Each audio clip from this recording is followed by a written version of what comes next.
Saudara, saatnya kami ajak Anda untuk melihat sejumlah informasi yang ada dalam harian Kompas yang terbit pada hari ini, Kamis 7 September 2023. Cukup menarik, gambar yang disodorkan ataupun juga ditampilkan dalam harian Kompas pada hari ini adalah Presiden Republik Indonesia, Presiden Joko Widodo dan Ibu Negara Irina Joko Widodo menikmati pertunjukan saat gala dinner KTT ke-43 ASEAN di hutan kota Pelataran, Kompleks GBK, Senayan, Jakarta pada hari kedua kemarin.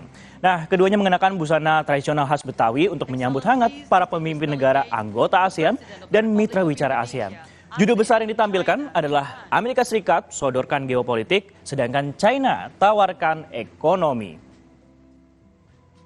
Nah, demikian pula sebaliknya, ini juga dengan menyodorkan hal-hal tersebut, Amerika Serikat dan China sama-sama menjadi mitra penting bagi ASEAN.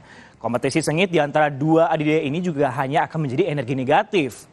Dua adidaya yang kemudian tengah bersaing sengit dalam hegemoni global menggunakan bahasa berbeda dalam berinteraksi dan merebut hati ASEAN.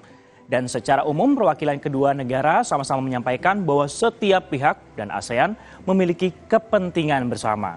Untuk itu semua ingin meningkatkan kerjasama dengan ASEAN. Nah, di sisi kanannya juga terdapat ada infografik terkait masalah produk domestik bruto ASEAN Plus Trade 2022 yang diolah oleh Litbang Kompas dari World Bank. PDB atas dasar harga berlaku di mana PDB ASEAN yakni 3,62 triliun dolar Amerika Serikat, kemudian Tiongkok 17,96 triliun, Jepang 4,23 triliun dan Korea Selatan 1,66 triliun.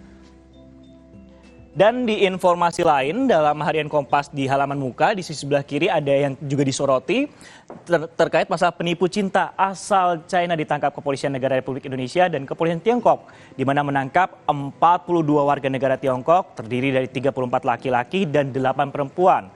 Pelaku penipuan berkedok cinta atau love scammer yang bersembunyi di dua pulau terpencil saudara di kota Batam, Kepulauan Riau yakni Pulau Kasu dan juga Pulau Brontong. Menurut Direskrimsus Polda Kepri, Kombes Nasriyadi menyebutkan pelaku laki-laki bertugas sebagai operator, sedangkan pelaku perempuan melakukan panggilan video seks. Nah, dalam dua penangkapan sebelumnya juga polisi telah menangkap 90 orang di mana para love scammer ini diketahui masuk ke Batam melalui visa kunjungan dan mereka masuk secara bertahap satu persatu seperti itu untuk menghindari kecurigaan aparat. Batam dipilih menjadi lokasi markas karena terletak di perbatasan negara yang akan memudahkan bagi mereka untuk melarikan diri.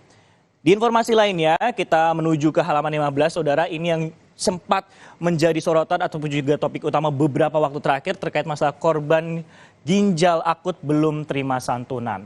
Nah, di sini ada informasi bahwa terima santunan dan rencana dan anggaran untuk pemberian santunan bagi keluarga anak-anak korban obat sirup beracun melibatkan lintas kementerian dan juga lembaga. Mekanisme ini membutuhkan persetujuan oleh Presiden.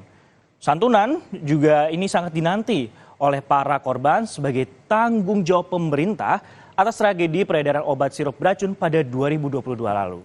Nah, inilah sejumlah informasi yang dirangkum dalam harian Kompas yang terbit pada hari ini dan informasi selengkapnya dapat Anda baca ketika harian Kompas sudah ada di tangan Anda atau dengan mengakses di kompas.id.